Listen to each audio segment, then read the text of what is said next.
দুর্গমতা, দুর্যোগ কিংবা যুদ্ধ, যে কোনো পরিস্থিতির ব্যাপারে আমরা তাকিয়ে থাকি নিউজের দিকে। কিন্তু এই নিউজগুলো কিভাবে সংগ্রহ করা হয়? একজন সাংবাদিককে নিজের প্রাণ হাতের মুঠোয় রেখে কতটা রিস্ক নিয়ে এসব নিউজ কালেক্ট করতে হয় তা কি আমরা জানি? আজকের সিনেমায় আপনারা দেখতে পাবেন সাংবাদিকতা শুধু একটা পেশা না, বরং একটা দায়িত্ব। মৃত্যুতেও যে দায়িত্বকে দমিয়ে রাখা যায় না। একজন প্রকৃত সাংবাদিক কতটা ডেডিকেটেড হতে পারে, আজকের গল্পটি তার প্রমাণ। তাহলে আসুন আর দেরি না করে শুরু করা যাক। আমেরিকায় তখন গৃহযুদ্ধ চলছে। একদিকে তৃতীয় মেয়াদে ক্ষমতা ধরে রাখা প্রেসিডেন্ট এবং তার নির্দেশে থাকা ফেডারেল সরকারের বাহিনী, অন্যদিকে মুক্তিকামী বিভিন্ন বিচ্ছিন্নতাবাদী সংগঠন। বহুমুখী লড়াইয়ের মৃত্যুক্ষয়ী যুদ্ধে আমেরিকার নাজেহাল অবস্থা। আমেরিকার এই দুর্দশা বিশ্বব্যাপী তুলে ধরতে নিউ ইয়র্কের রাস্তায় বেরিয়েছিলেন লি এবং জোয়েল নামের দুজন সাংবাদিক। রাস্তায় জমায়েত মানুষদের দেখে তারা গাড়ি থামিয়ে নেমে আসে। সেখানে পুলিশ এবং সিভিলিয়ান মানুষদের মধ্যে বিক্ষোভ হচ্ছিল। বেশ কয়েকজন সাংবাদিকও সেখানে ছিল। সবাই নিজেদের মতো করে ফটো তুলতে ব্যস্ত ছিল। হঠাৎ পুলিশ সিভিলিয়ানদের উপরে লাঠিচার্জ করতে শুরু করে। সিভিলিয়ানদের মধ্যে জেসি নামের একজন তরুণী সাংবাদিক আটকা পড়ে যায়। লি সেটা খেয়াল করে জেসিকে বাঁচিয়ে বের করে আনে। লি জেসিকে এরকম পরিস্থিতিতে কিভাবে সাবধান থাকতে হয় সেটা বোঝাচ্ছিল। তখনই সে একটা মিসাইল দেখতে পেয়ে জেসিকে নিয়ে একটা গাড়ির আড়ালে লুকিয়ে পড়ে।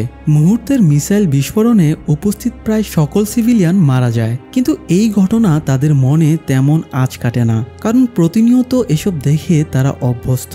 বিস্ফোরণের রেশ কাটতেই তারা ক্যামেরা হাতে ঘটনাস্থলে ফটো তুলতে শুরু করে। ফুটেজ সংগ্রহ করে লি এবং জোয়েল হোটেলে ফিরে যায়। সেখানে একজন সিনিয়র সাংবাদিক স্যামির সাথে তারা যুদ্ধাহত আমেরিকার ভবিষ্যৎ নিয়ে কথা বলছিল।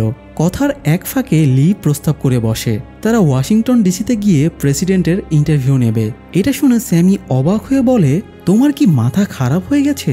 দেশের যা পরিস্থিতি তাতে আমরা ওয়াশিংটন পর্যন্ত প্রাণ নিয়ে পৌঁছাতে পারবো কিনা সন্দেহ আছে। স্যামির উদ্বেগকে পাত্তা না দিয়ে জোয়েলও লিকে সমর্থন দিয়ে বলে, গত 14 মাসে প্রেসিডেন্টের একটা ইন্টারভিউও কেউ সংগ্রহ করতে পারেনি। তাই তারা যদি প্রেসিডেন্টের ইন্টারভিউ নিতে পারে তাহলেই কেল্লা ফতে। এই ব্যাপারে দুজনের এত আগ্রহ দেখে স্যামি কনফিউশনে পড়ে যায়। সে এখন কি সিদ্ধান্ত নেবে? লি স্যামিকে ভাবার জন্য সময় দিয়ে নিজের অ্যাপার্টমেন্টের উদ্দেশ্যে হাঁটা ধরে। পথে তার জেসির সাথে দেখা হলে প্রাণ বাঁচানোর জন্য জেসি লিকে ধন্যবাদ জানায়। সেই সাথে সে নিজের স্বপ্নের কথাও লিকে জানায়। সে একজন ওয়ার ফটোগ্রাফার হতে চায়। জেসিকে শুভকামনা জানিয়ে লি নিজের অ্যাপার্টমেন্টে চলে যায়। অ্যাপার্টমেন্টে ফিরে বাথটাবে শুয়ে লি গত কয়েকদিনের দুর্বিষহ ঘটনাগুলো নিয়ে ভাবছিল। চারিদিকে জ্বালাও পোড়াও, স্বজাতের মধ্যেই হানাহানি, জ্যান্ত মানুষকে পুড়িয়ে হত্যা করার উল্লাস। আর এসবের ফটোগ্রাফি করতে করতে সে নিজেও ডিপ্রেসড হয়ে পড়েছে। তবুও একটা দীর্ঘশ্বাস ফেলা ছাড়া তার আর কিছুই করার নেই। যাই হোক, সকালে ওয়াশিংটন ডিসিতে যাওয়ার জন্য লি রেডি হয়ে বের হয়ে আসে। বাইরে এসে দেখে স্যামির সাথে জেসিও গাড়িতে বসে আছে। জেসিকে দেখে লি বেশ রেগে যায় এবং জোয়েলকে জিজ্ঞেস করে, এই মেয়েটা এখানে কি করছে? জোয়েল জানায় জেসিও তাদের সফর সঙ্গী। জেসি খুবই অল্প বয়স, তাছাড়া এইরকম পরিস্থিতিতে ফটোগ্রাফি করার কোনো অভিজ্ঞতা তার ছিল না, তাই লি তাকে সাথে নিতে ইচ্ছুক ছিল না। তবুও জোয়েলের রিকমেন্ডেশনে সে জেসিকে সাথে নিতে বাধ্য হয়। চারজনে গাড়িতে উঠে বসলে নিউ ইয়র্ক টু ওয়াশিংটন ডিসির 857 মাইলের দীর্ঘযাত্রার আরম্ভ হয়। পথে তারা দেখতে পায় শয়ে শয়ে পরিত্যক্ত প্রাইভেট কার পড়ে আছে, যার মালিকেরা হয় মরে গেছে, না হয় পালিয়ে গেছে। যাবার পথে বিভিন্ন প্রদেশ ক্রস করার সময়ে তারা চেকপোস্টের সম্মুখীন হয়। যদিও সাংবাদিক হওয়ায় তাদের যাবার অনুমতি দেওয়া হয়। গাড়িতে চলতে চলতে এক সময় তাদের গ্যাস ফুরিয়ে আসে, তাই তারা একটা ফুয়েল স্টেশনে থামে। ফুয়েল স্টেশনে কয়েকজন স্থানীয় সংগঠন বাহিনীর বিক্ষোভকারী পাহারায় ছিল। প্রথমে তারা গ্যাস দিতে না চাইলেও মোটা অঙ্কের টাকার বিনিময়ে গ্যাস দিতে রাজি হয়ে যায়। গ্যাস লোড করার সময়ে আশেপাশে দেখার জন্য জেসি বের হয়। জেসিকে ফলো করে একজন বিক্ষোভকারীও এগিয়ে যায়। জেসি যাতে বিপদে না পড়ে এই জন্য লিও তাদের ফলো করে। ফুয়েল স্টেশনের পেছনের দিকে তারা দুজন মানুষকে দেখতে পায়, যাদেরকে প্রচুর টর্চারের পরে আধমরা করে ঝুলিয়ে রাখা হয়েছে। আর এই ব্যাপারটা নিয়ে বিক্ষোভকারীটা খুব গর্ববোধ করছিল। লি আহত দুজন মানুষের মাঝে লোকটাকে দাঁড় করিয়ে একটা ফটো তুলে নেয়। এরপরে তারা আবারও বেরিয়ে পড়ে। পথিমধ্যে একটা বিধ্বস্ত হেলিকপ্টার দেখে গাড়ি থামিয়ে লি জেসিকে নিয়ে গাড়ি থেকে নেমে আসে। লি জেসিকে বলে হেলিকপ্টারের ফটো তুলতে। জেসির ক্যামেরাটা পুরনো মডেলের ছিল, তাই লি তাকে বলে এটা দিয়ে খুব বেশি ফ্রেম কভার করা যায় না। তখন জেসি জানায় এটা তার বাবার ক্যামেরা ছিল। ফটো তোলা হয়ে গেলে জেসি কৌতূহলবশত লিকে জিজ্ঞেস করে, আমি যদি যুদ্ধের ময়দানে গুলি খাই তাহলে কি তুমি তখনও ফটোগ্রাফি চালিয়ে যাবে? লি কোনো উত্তর দেয় না, তার নীরবতায় বলে দেয় মৃত্যুও সাংবাদিকের দায়িত্ব থেকে সরাতে পারে না। যাই হোক, আরও কিছু দূর গিয়ে তাদের যাত্রা সেদিনের মতো সমাপ্ত করা হয়। ওয়াশিংটন পৌঁছাতে তাদের এখনও 508 মাইল পথ অতিক্রম করতে হবে। কে জানে আগামীকাল তাদের জন্য কি অপেক্ষা করছে। পরের দিন সকালটা শুরু হয় দুর্বিষহভাবে। মিলিটারি এবং প্রোটেস্টারদের গোলাগুলির মাঝে তারা ফুটেজ তুলতে লেগে পড়ে। দুপক্ষের ভয়ঙ্কর গোলাগুলি চলছে, এক একটা গুলি তাদের পাশ ঘেঁষে চলে যাচ্ছে, কোনোটা বা ঠিক মাথার সামনে থাকা দেয়ালে এসে বিঁধে যাচ্ছে।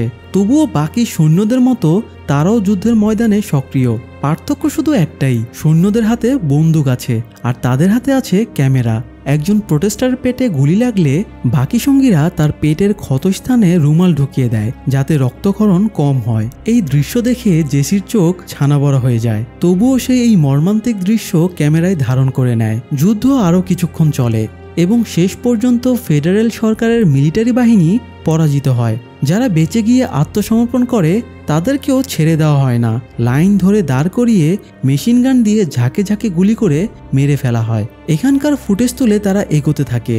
রাতে তারা অন্য আরেকটার প্রদেশে আশ্রয় নেয়। এই তুমুল যুদ্ধের মাঝেও সেখানকার মানুষগুলো আনন্দ ফুর্তিতে মেতেছিল।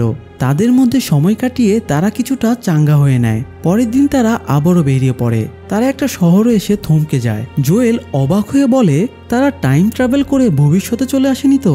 এখানকার চারিদিক একদম শান্ত। দেশে যে যুদ্ধ চলছে তা বোঝার উপায় নেই। তারা গাড়ি থামিয়ে একটা গার্মেন্টস স্টোরে ঢুকে পড়ে। দোকানি ভেতরে বসে বই পড়ছিল। সে এক পলক বই থেকে মুখ তুলে বলে, আপনাদের যা দেখা বা নেবার প্রয়োজন তা নিশ্চিন্তে ঘুরে ঘুরে দেখতে পারেন। জোয়েল কৌতূহল দমাতে না পেরে দোকানিকে জিজ্ঞেস করে, দেশে তো গৃহযুদ্ধ চলছে, ইন্টারনেটও বন্ধ, এরকম দুর্বিষহ একটা সময়ে তারা এতটা শান্তভাবে আছে কি করে? তখন দোকানি জানায় তারা এই যুদ্ধ থেকে নিজেদের সরিয়ে রাখছে, যুদ্ধের সাথে তাদের কোনো লেনাদেনা নেই। উত্তর দিয়েই দোকানি আবার বইয়ের রাজ্যে ডুবে পড়ে। স্টোরে তারা ঠাট্টা মজায় বেশ কিছুক্ষণ সময় কাটায়। তারপরে আবারও গাড়ি নিয়ে বেরিয়ে পড়ে। প্রেসিডেন্টের কাছে পৌঁছাতে তাদের এখনও 176 মাইল পথ পাড়ি দিতে হবে। কিছু দূর গিয়ে রাস্তার উপরে তারা একটা মিলিটারি লাশ পড়ে থাকতে দেখে। এটা একটা উইন্টার পার্ক, কিন্তু চারিদিকে শুধু ধ্বংসের লীলা খেলা। গাড়ি থামিয়ে তারা ফটো নিচ্ছিল, তখন তাদের দিকে গান শুট করা হয়। তারা গাড়ি থেকে নেমে সেফ জায়গায় লুকিয়ে পড়ে। তখন তারা দুজন মিলিটারিকে স্নাইপার নিয়ে মাটিতে শুয়ে থাকতে দেখে। মিলিটারিরা অদূরে থাকা একটা বাড়ির দিকে স্নাইপার তাক করে রেখেছিল। সেখানে নাকি বিক্ষোভকারীরা রয়েছে। তাদের দিকে একটু আগে গুলিও তারাই চালিয়েছে। জোয়েল এগিয়ে গিয়ে তাদের সাথে টুকটাক কথা বলে। জেসি মিলিটারি দুজনের ফটো তুলে নেয়। তারপরে তারা আবারও গাড়ি নিয়ে বেরিয়ে পড়ে। কিছু দূর যাবার পরে তারা খেয়াল করে পেছনে একটা গাড়ি বেশ কিছুক্ষণ ধরে তাদের ফলো করছে। তারা বেশ আতঙ্কিত হয়ে পড়ে, না জানি আবার কোন বিপদ হাতছানি দিচ্ছে। কিছুক্ষণের মধ্যে গাড়িটি তাদের পাশে চলে আসে। গাড়ির ভেতরে মানুষটাকে দেখে তারা বেশ চমকে ওঠে, কারণ এরা কোনো আততায়ী না, বরং তাদেরই সাংবাদিক বন্ধু টনি। টনি চলন্ত গাড়ি থেকেই জানালার ভেতর দিয়ে তাদের গাড়িতে চলে আসে। টনিকে জায়গা করে দিতে জেসি অন্য গাড়িটিতে একইভাবে চলে যায়। জেসিদের গাড়িটা লিয়ের গাড়ির থেকে আগে চলে যায়। অনেকদিন পরে পুরনো বন্ধুকে পেয়ে সবাই হই হুল্লোড়ে মেতে ওঠে, তাই রাস্তার দিকে তেমন খেয়াল ছিল না। হঠাৎ একটা গাড়ি তাদের সামনে চলে আসলে ড্রাইভার সিটে বসে থাকা লি কোনো রকমে গাড়িটা প্যাচ কাটিয়ে নিয়ে অ্যাক্সিডেন্ট থেকে বাঁচায়। এরপরে আরও কিছুটা যাওয়ার পরে তাদের অন্য গাড়িটিকে দাঁড় করানো অবস্থায় দেখে তারা একটু চিন্তিত হয়ে পড়ে। তারা সাবধানে গাড়িটি থামিয়ে নেমে পড়ে। তারা কিছুটা দূরে দেখতে পায় মিলিটারিরা ওই গাড়িতে থাকা জেসি এবং টনির সঙ্গীকে গ্রেপ্তার করেছে। আসলে এই জায়গাটা মিলিটারিদের সিক্রেট জায়গা ছিল। এখানে তারা মৃত মানুষদের তুলে এনে গণকবর দেয়, কিন্তু এখানে তারা ঢুকে পড়ায় মিলিটারিরা তাদের আটক করে রেখেছে। মিলিটারিরা সঙ্গে করে পিকআপ ভর্তি লাশ এনেছিল। লাশগুলো তারা বড় গর্তে ফেলে তার উপরে ব্লিচিং পাউডার ছড়িয়ে দিচ্ছিল। এই দৃশ্য দেখে আতঙ্কিত জেসির শরীরে কাঁটা দিয়ে ওঠে। দূর থেকে লি কয়েকটা ফটো তুলে নেয়। তারপরে লি, জোয়েল এবং টনি সঙ্গীতের বাঁচাতে এগিয়ে আসে।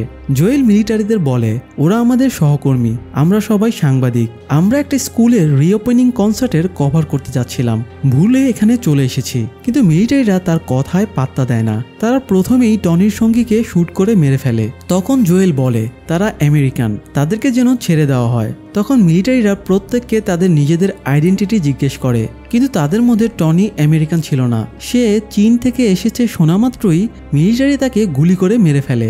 এরপরে মিলিটারিরা জোয়েলের দিকে এগিয়ে গেলে ঠিক সেই মুহূর্তে স্যামি গাড়ি নিয়ে এসে মিলিটারিদের ধাক্কা দিয়ে ফেলে দেয়। ধাক্কা খেয়ে জেসিও গণকবরের লাশদের মধ্যে পড়ে যায়। জোয়েল তাকে টেনে তোলে। তারপরে তারা দ্রুত গাড়িতে উঠে পালাতে শুরু করে। মিলিটারিরা উঠে গান হাতে নিয়ে আবারও গুলি চালাতে শুরু করে। তারা কোনোভাবে ভয়ঙ্কর জায়গাটা পেরিয়ে আসে। কিছু দূর এসে ঘেন্নায় জেসি হড়বড় করে বমি করে ফেলে। এদিকে পালানোর সময় একটা গুলি স্যামির গায়ে লেগেছিল, তার প্রচুর ব্লিডিং হচ্ছিল। সে গাড়ি থামিয়ে বলে, আমার পক্ষে আর গাড়ি চালিয়ে যাওয়া সম্ভব হচ্ছে না।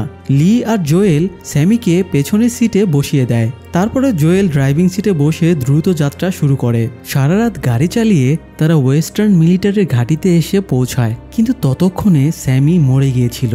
প্রিয় সঙ্গীর মৃত্যুতে তারা বেশ ভেঙে পড়ে। স্যামি তো আসতেই চায়নি, তবুও তাকে তারা জোর করে রাজি করিয়ে সাথে এনেছিল। এই জন্য জোয়েল একটু বেশি ভেঙে পড়েছিল। মিলিটারি ঘাঁটিতে আসার পরে তারা জানতে পারে ফেডারেল সরকারের বাহিনী আজ সকালেই আত্মসমর্পণ করবে। শুধুমাত্র অল্প কিছু সৈন্য প্রেসিডেন্টের পাশে দাঁড়িয়ে এখনও তাকে প্রোটেক্ট করছে। তবে আর কিছুক্ষণ পরেই ওয়েস্টার্ন মিলিটারি ফোর্স ওয়াশিংটনের উদ্দেশ্যে রওনা দেবে এবং প্রেসিডেন্টের ওপরে অ্যাটাক করবে। অর্থাৎ তারা যে উদ্দেশ্যে লাইফ রিস্ক নিয়ে এত দূর এসেছে সেই উদ্দেশ্য পুরোপুরি ব্যর্থ।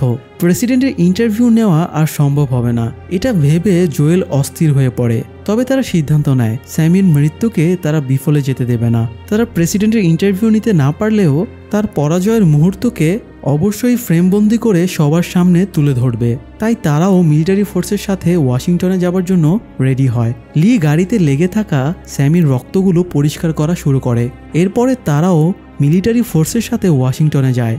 মিলিটারিরাও স্বইচ্ছায় তাদেরকে সঙ্গে নেয়, কারণ তারাও চায় তাদের এই দুঃসাহসিক অভিযান পুরো দুনিয়া জানুক। যাই হোক, হোয়াইট হাউসের সামনে শুরু হয় ওয়েস্টার্ন মিলিটারি ফোর্স আর ফেডারেল ফোর্সের মধ্যে তুমুল লড়াই। ওয়েস্টার্ন মিলিটারি ভারী কামান, হেলিকপ্টার সহ ভারী ভারী অস্ত্রশস্ত্র নিয়ে গিয়েছিল। তাদের তোপের মুখে ফেডারেল বাহিনী বেশিক্ষণ টিকে থাকতে পারে না। তারা শীঘ্রই হোয়াইট হাউসের প্রাচীর ভেঙে ভেতরে ঢুকে পড়ে। সাথে লি, জোয়েল আর জেসিও যায়। ভেতরে ঢুকে দেখে সবকিছু কেমন যেন শান্ত, শুধু লাশের স্তূপ পড়ে আছে। তবুও মিলিটারিদের সাথে তারা সাবধানে আরও ভেতরে ঢুকতে থাকে। তারা যখন প্রেসিডেন্টের কনফারেন্স রুমের বাইরে দাঁড়ায়, তখন ভেতর থেকে একজন সিক্রেট এজেন্ট জয় বাটলারের কণ্ঠ শোনা যায়। জয় বাটলার মিলিটারিদের অনুরোধ করে বলে তার কাছে কোনো অস্ত্র নেই, সে শুধু কথা বলতে চায়। মিলিটারিরা নির্ভয়ে ভেতরে ঢুকে পড়ে। জয় বাটলার প্রেসিডেন্টের আত্মসমর্পণের ব্যাপারে নেগোশিয়েট করতে চায়, কিন্তু মিলিটারিরা তার কথায় পাত্তা না দিয়ে তাকেও মেরে ফেলে। এরপরে তারা আবারও ভেতরে ঢুকতে শুরু করে। প্রেসিডেন্টের গার্ডদের সাথে তাদের আবারও গোলাগুলি শুরু হয়। এই তুমুল গোলাগুলির মাঝেও জেসি একের পর এক ফটো তুলতেই থাকে। তার আর অন্য কোনো দিকে খেয়াল ছিল না। ফটোগ্রাফির এক পর্যায়ে জেসি প্রেসিডেন্ট সেনাদের গান পয়েন্টে চলে আসে। লি সেটা খেয়াল করে জেসির ওপরে ঝাঁপিয়ে পড়ে। জেসিকে বাঁচাতে গিয়ে ব্যাকশট খেয়ে লি সেখানেই মারা যায়। লিয়ের মরে যাওয়ার দৃশ্যটাও জেসি ফ্রেমবন্দি করে ফেলে।